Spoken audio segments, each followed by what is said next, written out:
Hello everyone, I hope you're all doing well and staying safe. For this video we will be going through an unboxing of the high grade 1 to 72 Brady Phantom.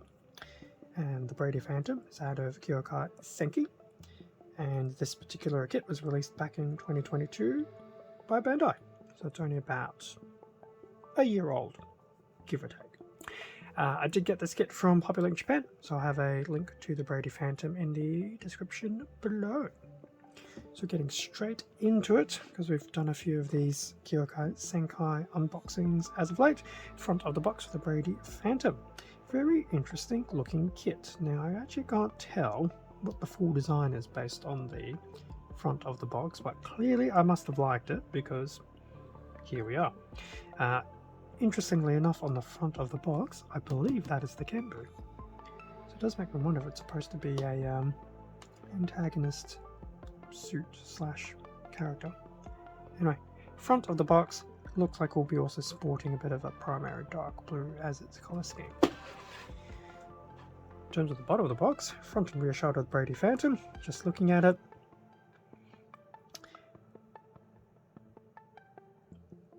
I'm getting some weird Forbidden vibes. Was it the Forbidden? Yeah, it's just interesting, the top section is just giving me that interesting little vibe. But it definitely does have a very cool aesthetic. Switching over to the other side of the bottom, we do have a few more dynamic shots of the posed Brady Phantom, as well as some highlights on its gimmicks, articulation, and what is called a parked state. Interesting. Very, very interesting. Top of the box, so more information about the series and some of the other kits that were part of the lineup. So the Kenbu had a bit of an upgrade, it became the Kenbu Zan. I might actually pick this one up later down the track because I did pick up the Kenbu. And we have the Brady Fox. I will admit Kyoukai Senki has very unique mecha designs. Anyway, box done. Time to have a look at the manual and the included runners. And here we have the front of the manual for the Brady Phantom. Repeat of the front cover art. Little introduction blurb and some information, or to the point, lack of information about the Brady Phantom, but we do have some information about the pilot. Back of the manual. Now we actually get a bit more information about the Brady Phantom, and we just once again get to see the accessories and some information about them, and that parked state. Some interesting information here at the very bottom, and the color guide.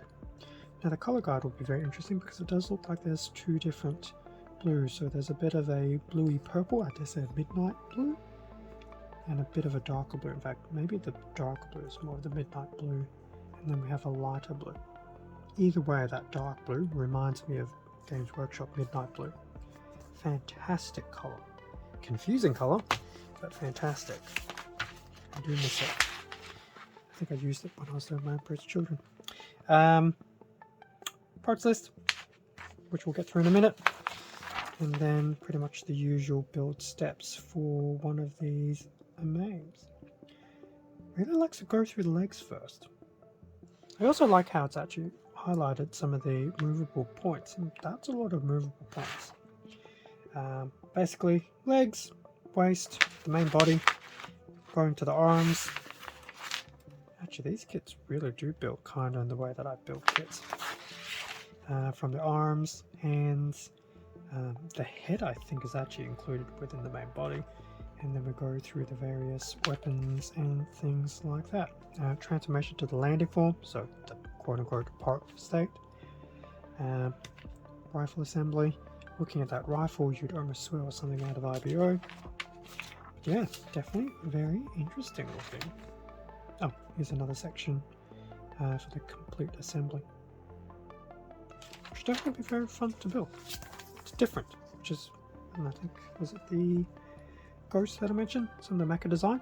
Very interesting and unique. So that was the manual.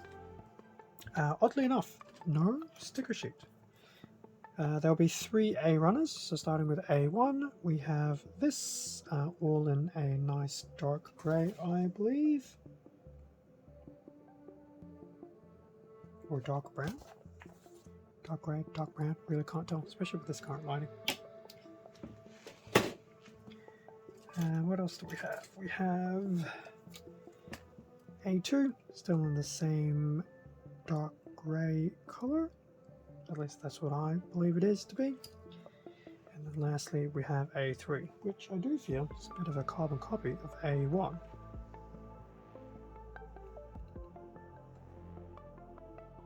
Interestingly enough, it does feel like A1 all over again. Who knows these days? So those were the 3 A runners. We have 2 B runners, B1, B2. B2 is pretty much a carbon copy of the top of B1. Now I think this is supposed to be more of that lighter blue, which does look very nice.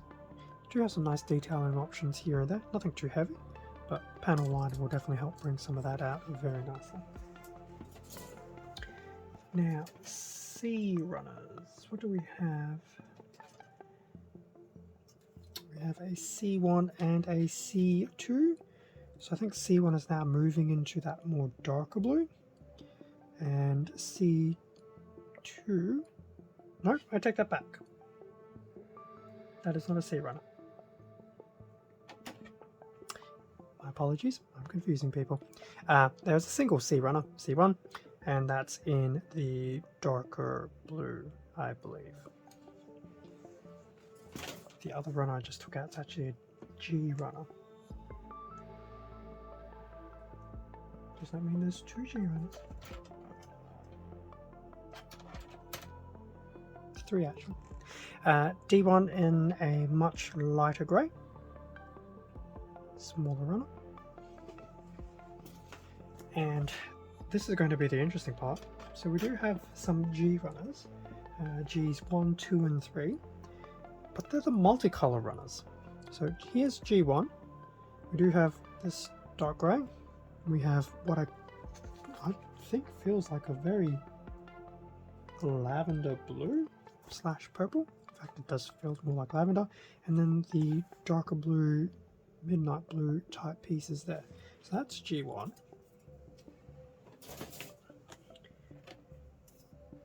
G2, which we accidentally had a quick look at earlier. Still multicolour, so a lot of that darker midnight blue purple. Some very blatantly grey pieces. And a nice little translucent red piece of plastic, which I suspect will be for the head, which very well could be that. So that's G2. And then lastly, yet again, another multicolour runner, we have G3, which I think is a bit of a rehash of G1, almost. So we have some of this lighter grey stuff here as well. But we do still have the lavender, the midnight blue, and the grey. That was a very interesting unboxing. Confusing everyone. And that brings us to the end of the partly confusing unboxing of the high grade 1 to 72 Brady Phantom. I'm really liking the colours, but I probably have a bit of a bias towards that purpley bluish type colour. As I said, it used to be one of my main straight colours when I was back in playing Warhammer 40,000. Okay, take that back. It wasn't so much playing, it was collecting and painting. Even then, it wasn't so much painting. But it's a fantastic colour. Completely loved it back in the day. Still have some affinity for it now. Anyway, not the point of why we're here. Thank you very much for watching this unboxing video. Feel free to leave a like or comment, subscribe if you enjoyed the content. All of this does help support the channel, and I do greatly appreciate it. Extra content can also be found on my Instagram account, link in the description below, same handle as the YouTube channel, and in terms of links, there will be a link to the Brady Phantom over at HobbyLink Japan, as well as the wider range of Kyoukai Senki kits as well. With that being said, stay safe, take care, and I will catch you all in a future video. See ya.